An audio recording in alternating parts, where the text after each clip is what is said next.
ఎందుకు సార్ ఇక్కడ జగన్ చిన్న మీద అన్ని ఫ్రీగా వెళ్ళిపోయినాయి.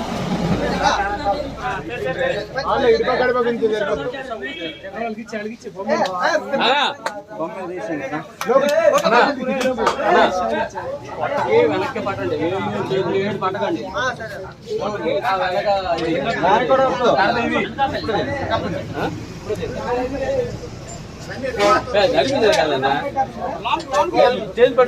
కుర్రోలు కుర్రోలు చూడాలి కుర్రోలు అయిపోద్ది దింపడానికి కరెక్ట్ గా అవుతుంది.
మైండ్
చూపులతో గుచ్చి గుచ్చి చంపకే మేరే హాయ్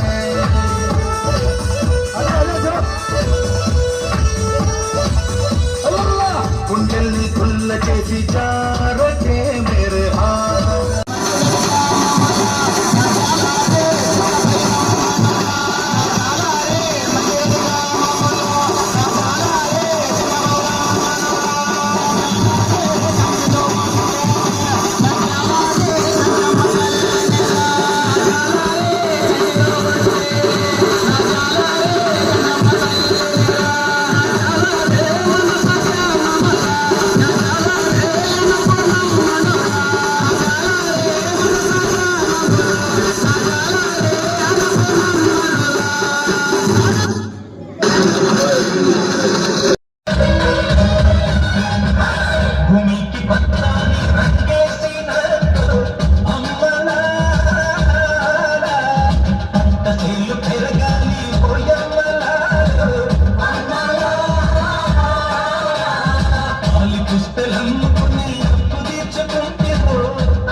చూపులతో గుచ్చి గుచ్చి చంపకే మేరే హాయ్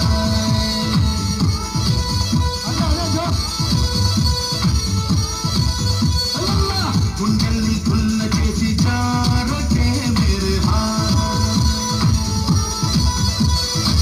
నీ ప్రేమ కోసం నేను పిచ్చోనైపోయానే నీ ప్రేమ కోసం నేను పిచ్చోనైపోయానే నీ కళ్ళు పేలిపోను దూడకే మేరే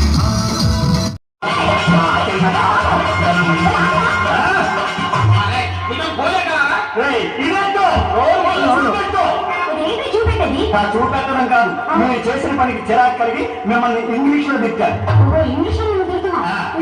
ఇదెట్టు పెట్టడం కాదు, ఇదెట్టు అంటే ఇంగ్లీష్ లో ఒక తిట్టు. చూపెట్టా ఇందుకు నేనేం తప్పు చేశాను అనుకుంటారు. ఎవరమ్మా ఈ ప్రారంభానికి ముందుగా భారతదేశపు పౌరురాలుగా తమ ప్రార్థన చేస్తున్నారు అన్నమాట. అయితే మరి ఇలా నమస్కారం మీద నమస్కారం చేయడమేనా తమ యొక్క సంస్కారం? అసలు వచ్చిన పని ఏమైనా చెప్తారా లేదా? నాకేం అక్కడి నుండి సంపడి వచ్చానా? వచ్చి ఏం చేస్తారమ్మాయి? ఈ బంగారం కథను మీకే బాగా వచ్చు. అసలు ఈ కథ అంటే ఏమిటి? నాకు తెలీదా? అసలు ఎవరు నీకు చెప్పొచ్చు కదా. ఆ భగవంతుడు మా చెప్పలేదా? ఆ బొర్ర వినియోగించి చాలా కథలు చెప్పేస్తాం. నాకు పట్టి ఎక్కినోడు కథ ఒకటి వచ్చు. అదే ఆ కథే. నువ్వు మీ తాత పక్కన తొంగవాలి. అవునమ్మా, ఈ కథలకు కట్టుకుంటుబడి నేను మా నాన్న పక్కన పడుకుంటున్నా. ఎగిరి కొట్టానంటే మళ్ళీ అవతల రోడ్డు మీద పడిపోతా. నువ్వు మీ తాత పక్కన పడుకుంటావా? ఇప్పుడు నువ్వు చెప్పావా? నో, నువ్వు మీ తాత పక్కన తొంగవాలి. నేను మా నాన్న పక్కన పడుకున్నా. ఏమి ఎవరు చెప్పారు? తెలుగు తక్కువ అర్థమన్నారా? తొంగోడమే, పడుకోవడమే. నీకు ఇప్పుడు తేడా తెలియదు కాబట్టి నా దృష్టిలో నువ్వు ఒక బేకు, ఈడొక కుక్క. ఎవరు చెప్పారమ్మా? కుక్కే, బేపే. మీకు తెలియకపోతే అనుభవజ్ఞుడు ఐదుగురు మగవాళ్ళు అడుగు మీద కూర్చున్నా సరే. చెప్పవా? ఈ తొంగోడు అంటే మరి ఇంకేం లేదు. ఇలా తల కింద తలగడ పెట్టుకుని తీరుబాటుగా వెళ్ళకేలా ఇలా స్టైల్ గా శాఖ పెడితే దానికి తుంగోడు అంటారు. పడుకోవడం అంటే గబగబెల్లి బొమ్మల్లో పడిపోతా, పడుకోవడం అంటారు. నేను చిన్న అన్నాను ఏమిటి? నువ్వు ఇలా బొమ్మల్లో పడుకోవడం వచ్చా? నాకు పడుకోవడం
విశాఖపట్నం మహానగరం అక్కడ ఏం భయం ఉండదని చెప్పి ఇక్కడ తీసుకొచ్చి నాకు భూతాలు గొప్ప చెప్పేస్తారా? అమ్మో 4 భూతాలని చెప్తున్నావమ్మా. ఆ 4 భూతాలు గాని నరుడు తాగితే నరుడు నాశనం అయిపోతున్నాడు ఈ రోజుల్లో. నీకెలా తెలుసా? ఆ భూతాలు దెబ్బ నేను తినేశానమ్మా. ఎక్కడ? నేషనల్ హైవే మెయిన్ రోడ్ వారి దగ్గర జోబులో డబ్బులు ఉన్నాయా లేదని పోల్చి తినేయడానికి. మరి ఆమె దగ్గర నువ్వే వెళ్ళిపోయావు. ఆ సంగతి నాకు తెలియదు కదా. జోబులో డబ్బులు ఉన్నాయా లేదని పోల్చి తినేయడానికి. మరి ఆమె దగ్గర నువ్వే వెళ్ళిపోయావు. ఆ సంగతి నాకు తెలియదు కదా. ప్రోగ్రామ్ ఆడుతూ తిరిగి ఇంటికి వెళ్ళేటప్పుడు కాస్త పని ఉందని చెప్పి ఆ జంక్షన్ లోన 4:30 ఒక లారీ దిగిపోయాను. నిద్ర మొత్తం దిగాను కదా, జంక్షన్ కాస్త దూరంలో దిగిపోయాను. అక్కడ మనుషులు ఎవరు తిరగడం లేదు. కొద్ది దూరంలో ఒక టీ కొట్టు ఉంది. సరే ఆ టీ కొట్టు దగ్గరికి వెళ్ళిపోతే భయం ఉండదని చెప్పి నేను గబగబా 3 అడుగులు నడిచాను. నెంబర్ 1 భూతం రోడ్డు మీదకి వచ్చింది. వచ్చి గొప్ప తమాషగా పలకరిస్తుంది. ఆ భూతం అంటది,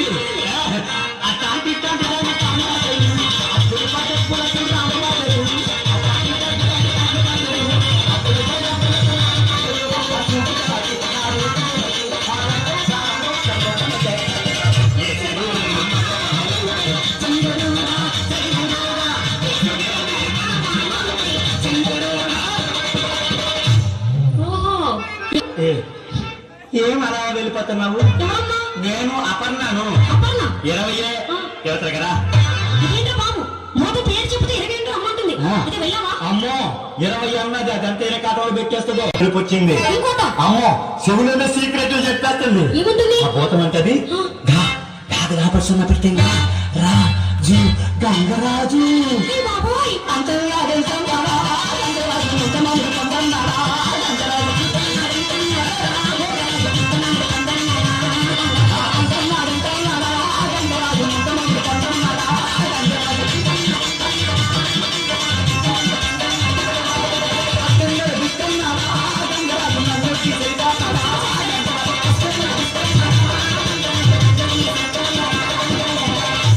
ఆరోగ్య సరిపోయిన తర్వాత నా బ్రతుకు ఇదిగో మెయిన్ రోడ్ జంక్షన్ బతుకు అయిపోయినా. నేను ఇందుమతిని పదే వెళ్ళిపోతానా పదన్నది 10 కోట్లు పెట్టేస్తాను. మీరు వెళ్ళలేదు, అలా ముందుకు వెళ్ళిపోతాను. అక్కడ 3వ భూతం గొప్ప ముచ్చడికి లేచిపోతుంది. వాళ్ళ అమ్మ దులుకుడు పోతుంది. అలా దులుపుకొని దగ్గరికి వచ్చి, ఇదిగో ఈ రోజు 1 రూపాయి బోడీ తగలలేదు, బెల్లలు కొట్టి పెట్టింది, చాపడించడమే లేకపోతే బోధం అలాగంటుంది. ఇగో తెలియదు నీ మొక్కమే చూశాను. నేను దొరికిన 5 వాళ్ళందరూ రావా. అమ్మ ఇదన్నది ఎన్ని అవస్థలు పెట్టేస్తుందో. మీరు వెళ్ళలేదు, ఎందుకని మంచిదని ముందుకెళ్ళిపోతానా. టీ కొట్టి చెరువులో 4వ భూతం పడుకో లేచొచ్చి నీతో మాట్లాడే ఓపిక కూడా నాకు లేదు. నేను సుజాతను. అదే వద్దు వద్దునే వచ్చినానగా ఇక్కడ చూసుకో. మన ధైర్యం 1,50,000 రూపాయలు ఖర్చు అయిపోయినా మన ఖాతాలు లేదు. తెగించిన వాడికి తెడ్డే జాంగం ఫుల్ తెగించేసాను. ఆ భూతం దగ్గరికి వెళ్తున్నాను. అమ్మ ఎంతలో ఒక లారీ వచ్చింది. లారీ లైట్ ఫోకస్ భూతం ముఖం మీద పడ్డది. భూతం అందం అమ్మో ఆర్తి అగర్వాల్ కన్నా గొప్ప అందగట్టి. అమ్మ మూతేమో చూపు పడవలకు అంకరగా తిరిగి కన్ను రక్త కాలు సొక్క. దాని అందం చూసి బాగా వెలుగొచ్చింది. అప్పుడు నేను చాలా వరుసని గమ్యం చేరుకున్నాను. మనకి ఏ భయం లేదు అనుకున్నాను. మంచం వేసి పడుకోవడం అనుకున్నాను. కానీ మనకి నిద్ర పట్టలేదు. 4 భూతాలే కళ్ళ ముందు కదలాడుతున్నాయి. అందులో మామూలు భూతాల మొదటి భూతం అపర్ణ. అపర్ణను ఆంగ్ల భాషలో రాస్తే ప్రథమాక్షరం ఇది. 2వ భూతం ఇందుమతి. ఇందుమతిని ఇంగ్లీష్ లో రాసుకుంటే మొదటి అక్షరం. 3వ భూతం దుర్గా. దుర్గను ఆంగ్ల భాషలో రాస్తే ప్రథమాక్షరం. 4వ భూతం సుజాత. సుజాతని ఇంగ్లీష్ లో రాస్తే తొలక్షరం. ఇప్పుడు ప్రథమాక్షరాలన్నీ కలిపి చెప్పమ్మా. మహాభూతం అమ్మ ఎవరైనా తప్పించి నిర్మూలన లేనటువంటి భూతం. అందుకే పెద్దలు ఏమన్నారు, వేశ్య సంపర్కం అందులో ఎయిడ్స్ అనేది విదేశాల్లో ఆంధ్రదేశంలో అతలోకతలం చేస్తుంది. అందులో భూతాలు చెప్పిన వేదాంతం కూడా నా కళ్ళ ముందు కదలాడుతున్నాయమ్మా. నా పుంజుకు పులకరింత రాకపోతే మీ పెట్టొట్టు గుడ్డే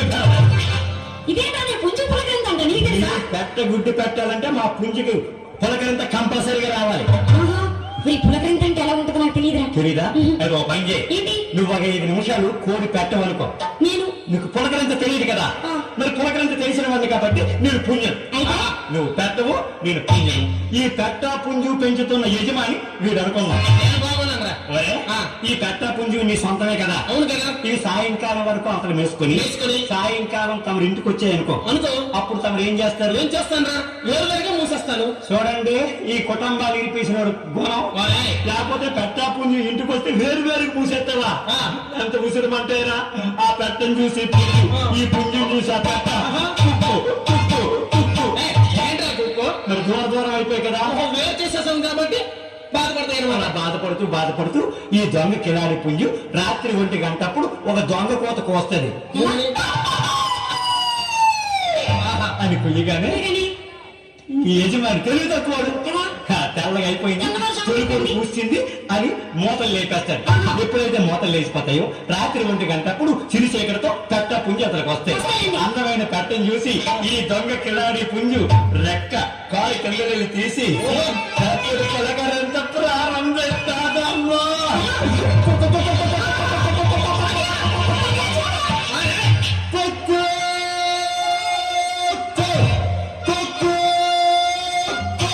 అర్థవంతమైన పిలుపు.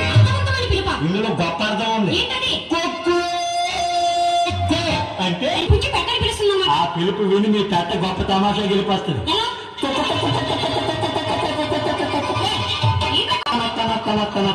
ఇక నీ ఇష్టం అని ఆ ఫకీరు కూడా ఇలా మా పుంజులాగే పులకరించి వచ్చి అలా పెట్టల వెంట పడ్డాడేమో అని. మరి ఆయనకి పులకరించి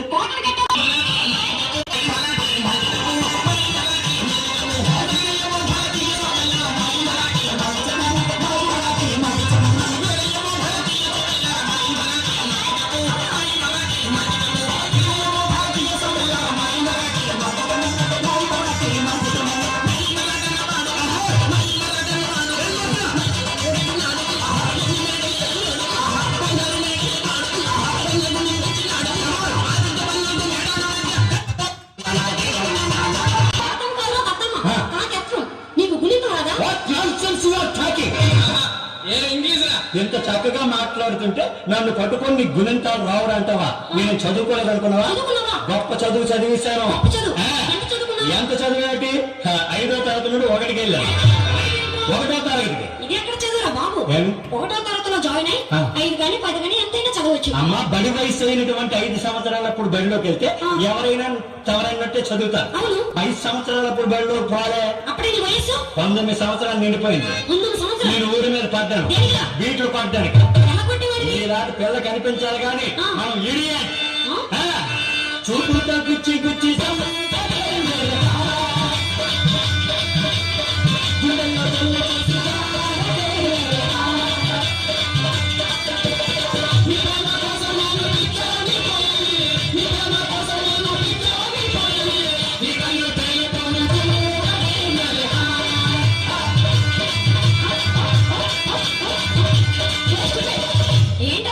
మా అమ్మ నీలాగే బోర దొంగ నా కొడక ఇలాగ ఊరి మీద పడి అమ్మాయిని నేర్పించడమేనా? పోనీ చదువుకోరా, పోనీ చదువుకుని ఉద్యోగాలు చేయకపోతే సంతకం నేర్చుకో అని ఎన్నో తిడితే చదువుకోవడానికి అప్పుడు అంగీకరించాను. అమ్మ మళ్ళీ ఆలస్యం చేస్తే మనసు మారిపోద్దని ఆ రోజే హెడ్మాస్టర్ గారి దగ్గర చదువు కూడా చేత కాదు. తీసుకు నేను చెప్తాను, నేర్చుకో.